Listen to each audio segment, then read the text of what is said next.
slimmer? More boxing focus. Yeah, more boxing focus, muscle memory and stuff like that. But it's all good. How was the experience in Saudi Arabia yesterday? Nice and warm. The hospitality was nice as well. I'm a frequent traveller to the Middle East as well, so it's kind of like most Middle Eastern countries. But it was nice, as you said, when you kind of know people there to organise things, everybody in the team, everything's organised, so it was a smooth trip. Does it feel a little bit like a hometown advantage for you? Did you go back there a lot? That's quite interesting. Not so much hometown advantage, but where I've been there before, it's not new to me. So I'm kind of familiar with certain things and different aspects of a country. So yeah, well, I've done a lot of traveling in my boxing career. I appreciate and respect people's cultures and values with me. Seeing Ruiz yesterday for the first time since your tough loss, what was the feeling, the emotion, what was said? He's calm. I don't hate the man. You know, he come in the ring and done what he had to do as a challenger. So you got to give the man his credit and his respect. Ultimately, now I'm on the other side of the fence, and I've got to go in there and do what I've got to do. So I don't want to overcomplicate the situation. I'm going to simplify it and just, you know, do what I had to do. 22 times out of 23 fights I had, my blueprint worked, and the 23rd time I had a little glitch in the matrix, and then we'll get it right and we'll go again. What do you take from the loss?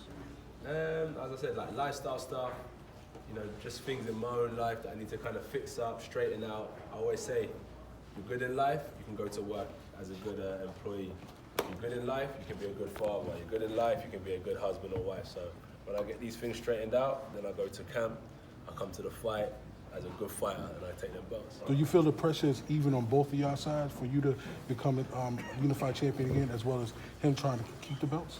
Yeah, 100%. And you know what's interesting is that I'm not hearing about another fighter right now. Got you. You know? Yeah. I'm hearing about Ruiz, and that's what's important. So that's the blessing as well. Okay. Anthony, do you feel in a way that pressure was like lifted off your shoulders and it was like a big like, okay, like now like the undefeated's gone, I don't have to worry about undefeated and all this other stuff? It's interesting that you asked that, because when I watch all the fighters from the past, and that's who we all appreciate and respect, that's why we're all here, because of the past.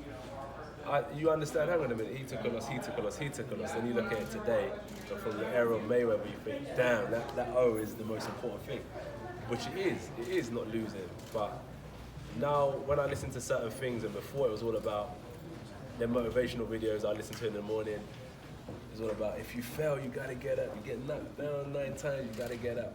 And I used to think, they ain't talking about me.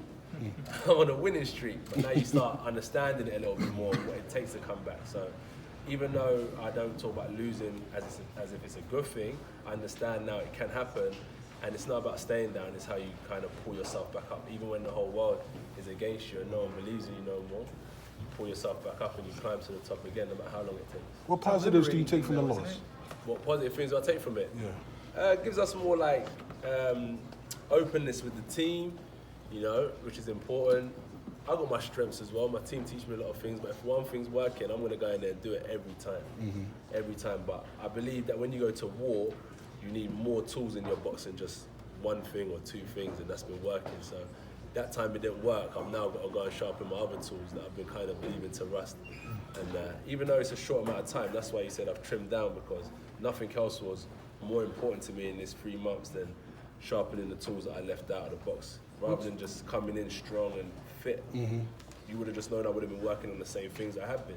But you notice a change because I've been working on certain aspects. In regards to the weight, what weight are you trying to go fight night? I've never really looked at my weight for fight night. Okay. It's more of a feeling. How do I feel, you know, in sparring? That's the ultimate preparation for a fight. So I've never really looked at, I need to be this weight, but for a wheeze, I'll only go off of how I feel when I get the right sparring in, and I can tell my coach, this is how I'm feeling, and then we'll figure out the weight once the training adapts to it. What kind of support did you receive after the loss? Because it's easy to, you know, throw darts, keep a man down after he loses, throw names and things like that. Can you speak on the positive support that you received after the loss? The positive response was quite interesting.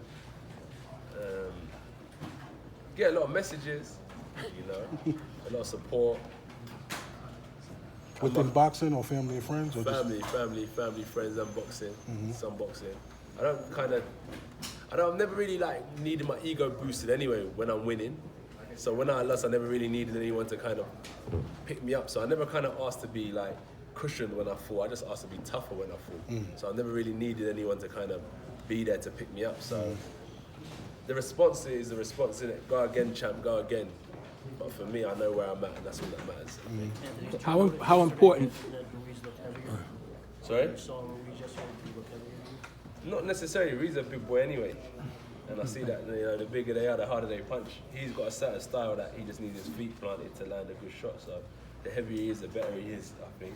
And I think this training camp will be based around, as I said, being fitter, being quicker. My training camp will be based around being better and being more slick. What's one thing that you specifically worked on in camp, maybe that you haven't in the past, you know, X's and O's wise? Just the camp in general. Go into the camp already ready. Yeah. I could spar now.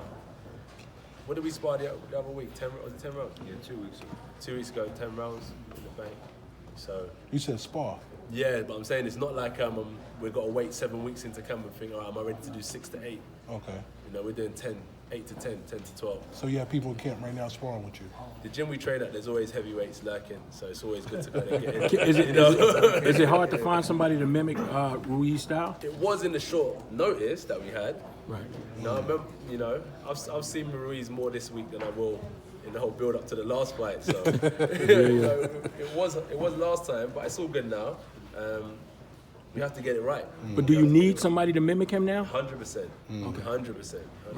Anthony, is that a lucky punch comment being blown out of proportion? I think like what I've learned. So I took a little picture with one of my friend's musician, his ex, in the gym, and it gets blown out of proportion. Like, oh, what's he doing with her? But we were working on a shoot. But then me and him spoke about, I said, it's the blogger's job to blog. It's the social media guy's job to make good social content. It's the internet guy's job to make clickbait. So people take how they want, but the punch that landed for me was a perfect punch from the gods. It just landed in the right place at the right time when I was two-gun trigger happy, and that's why I called it. I used the phrase a punch from the gods. So people can take how they want to take it. For him, it might have been something he had practiced on, but for me, it's something that I should have defended, so it got through what I'd worked on and what he had worked on, and that's why I call it a punch from the gods. What were you experiencing when you got hit for the first time and then getting knocked down? Because we see you recuperate from Klitschko, who's a even deadlier puncher, stronger puncher in a sense. So what were you experiencing? We're gonna get it back. We're gonna get it back, but it's just a kind of, we call it a slippery slope from there, really. You know, it's hard to get up a slope when it's just a slippery one. So it's a bit of a slippery slope, but yeah. What do you think about the people that say you quit because you spit out your mouthpiece? So the mouthpiece comes out, you go to the corner. You know, I think the referee had already done his 10 count.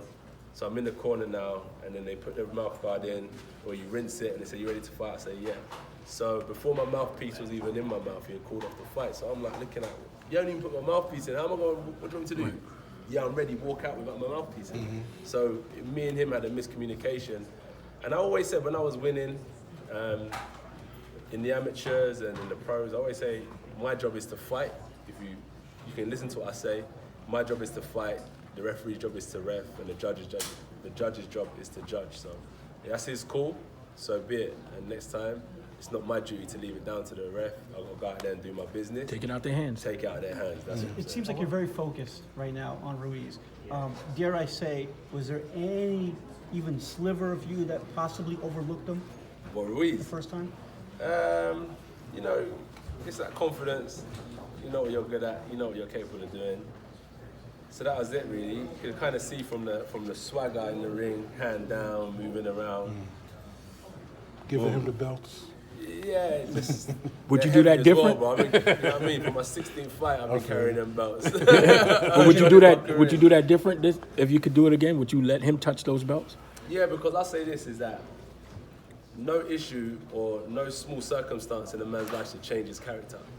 Right. That's what I call like two-faced. I am that I am, and take me for how you want. You know, some people may not do it, and I'll tell them stick to who you are. If I would give my belts, I'm not telling everyone to. But for me to do it, you got to take me for how I am and how I handle business. That's just always been my character. People have tried to say I'm fake or this or that, but I am that I am, and if you don't like it, then people don't have to tune. AJ, even after that fight, it seems like somehow casually take your words out of miscontext. Some people even said you made an official heel turn as a bad guy, knowing that you're a likable guy and your Reese is a likable guy. So it's very hard to have two likable guys on a big platform. Yeah. So do you feel like you're playing kind of the bad guy in this fight, knowing that Andy Ruiz had the underdog story? I think like we've all been underdogs, Okay. you know. So that is what it is. I've always had doubters. And the bad guy thing I said is that I am that I am. I just think like I don't really say much. You keep on poking me into a corner, then I'm gonna bark and bite back. You know, I'm not that confrontation type of person. So just keep myself to myself. But if you keep on prodding me and poking me, then I'm gonna spark back one of these days. Have you spoken to Lewis? Anthony? No, Lewis don't really reach out. Lewis has never reached out. I went to Jamaica to see Lewis when I first wanted to turn professional, and he had plans for the heavyweight division.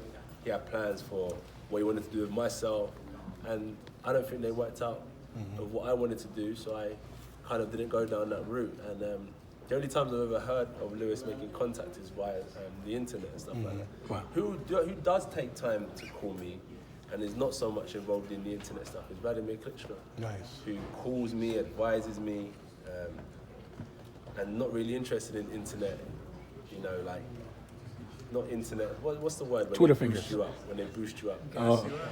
Yeah, he doesn't want to do it for the internet. He does it For the clout. For the clout. Yeah, he doesn't Not do it clout for the chasing. clout. Do it for the clout. Yeah, he just calls Makes me me like, man got to you. man, is like, what's going on? This is what you need to do. Yeah. So those I appreciate comments that. created a firestorm over there in the UK. Why in specific do you think he's that clown? Not for his boxing. The man's a beast when it comes to boxing. Right. You know, we've got his pictures all up in my gym. When we talk about boxing, I respect that. But when we sit around the table as men, I just talk about how I want to appreciate the younger generation when I'm done with boxing and sit back and appreciate talent and negotiation issues that some of these guys go through. Because I know they're going to go through it as well. But I just feel like when it's come to me, it's kind of different. Okay. Anthony's dodging, Anthony's not this, he needs to do that. And I'm just saying, why are you always coming attacking me rather than reaching out like Klitschko and giving a young man advice when I need So it? you felt like he was almost in a way Yeah, I did feel like that, yeah. picking on you, Yeah, I did like feel always. that. And I'm not two-faced. So, as I say, you poke me, sooner or later you're going to hear what I have to say about you.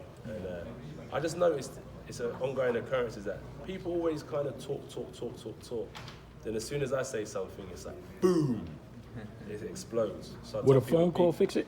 A phone call? Yeah, between you and Lennox. I don't really get involved in boxing circles like that, so I don't need to call Lennox. I've got my mentors, I've got my people, you know. I'm saying if he reached out to you. About what though? I mean, That's what I'm saying. Yeah, what- right, right. There's like there's no need for him. Huh? Yeah, There's no need. Like, yeah. what, if he wants to reach out, cool, but I ain't done anything wrong in this situation. You kind of poke me, spoke about me as a person and stuff like that. So sooner or later, you're going to hear what my view is of how you treat me. Given the Treat amount of me as I wanna be respect that you treated. have for his boxing style, Yeah. if he decided to reach out to you to give you some like advice on this second fight with Reeves, would you be open to taking it and listening? You know, I don't really take too much advice on the next fight because Gotcha. when I needed it, right. you know, when I truly needed advice on my way up and stuff like that, no one kind of reached out. It was only Rob from a boxing point of view and Sean Murphy from my amateur gym that ever really helped me. When I was getting kicked off the Olympic team for all sorts of trouble, everyone turned their back on me, kicked me out of boxing. Rob said, nah, trust me, this one here. So I've got the men that have guided me through. I Gotcha. don't really want to start AJ, back- adding too much to the Back ingredients. to boxing. When you dropped Ruiz in the first fight, did Yeah. you think the fight was over? Oh yeah. Did That's you, what I'm saying. did you lower your guard at that point? No. My guard heightened. I was like, this is it, which may have been my downfall. So, you know, certain fighters have to change a few things on their way up. You know, it takes a true champion and a true, like, dedicated man to make the adjustments at top level. So I know I do have to make adjustments, or I keep on doing the same thing and maybe find that same result happening over and over again in my career. So You went in for the kill after knocking him down with the Yeah. left hook, and then you landed a solid. I mean, probably one of Right the hand. best right hands I've seen. Yeah. And he just chewed it up at 8 Yeah. inches. What was your thoughts there? So now I just say I got to punch not straight down the line, I got to punch off the line with Ruiz. Gotcha. Because it creates a different kind of angle and it creates a different kind of power. Ruiz kind of is like that. So any shots that you throw straight on, you kind of just can flick them off by his forearm or his glove. But when you punch, so if I punch you there or I punch you to the side here, it's just little things like that I realize with Ruiz that I'll change up in the next fight. But the angle of the punch and the setting up of the punch has different effects the way you prepare it. Okay. I think so. Anthony, he being Anthony Ruiz has said a lot since the win. Has your opinion of him as a man changed slightly? Because he was this smiley guy, you know, being nice to you. Now all of a sudden he's using robot emojis, and you know, fans are calling him the smiling assassin. Yeah, he is a smiling assassin. But like I said, he's done what he had to do. I think, like, as a fighter, you know, you don't. If it's your nature to be nice, so be it. But if it's not, then you got to be that killer. And if Andy Ruiz is a killer, if he's a wolf under sheep's clothing, that's who we have to appreciate him for. So I know I'm getting in there to fight that wolf under sheep's clothing. So I see it for what it is now, and I see who he is and what he's about from the last fight. And now I've got to go in there and approach it head on. If you win, will you give him a rematch? Yeah, that was, yeah. No need. No need. I'm going to fight some guy from the pub. That's what the heavyweight division does, isn't it? Like, I said, why am I fighting all these solid contenders? Building I'm legacy. going to fight an easy fight after that. Is that a knock on Fury and his opponent? Yeah. Read between the lines there? Yeah, you got to read between the lines, man. Would you revisit a fight with Big Baby Miller? Yeah, I would do. You know, that's what I'm saying. It shows, right? God don't like ugly. You know, he had a great opportunity. You know, it may have been his time. You just got to keep yourself clean. Someone's phone's ringing. You've got to keep yourself clean. You've got to do the right thing in this sport. And the people who have done the right thing get the right opportunity at the right time. So I would fight him again, but is it even worth my time? That's the question. What do you think about How many times have you watched videos of the first fight? And Ruiz, yeah? Yeah, with Ruiz. Up until the What third your round. thoughts What's been the process for me? The whole thing, the style was wrong. You know, the style was looking from an outside. If I'm looking at from Rose's point of view, I've got to put myself in Rose's shoes, thinking, what is he doing? What am I? Do you know what I mean? Take myself out of that body and look at what I done everything. Like what? Like what? Yeah. So you believe you defected from the game plan in that fight? Yeah, that's what I say. It's my own fault. That's why people talk about, change trainer, or give me advice, give me this advice. I've got the best man beside me that's taking me there and that's going to take me all the way.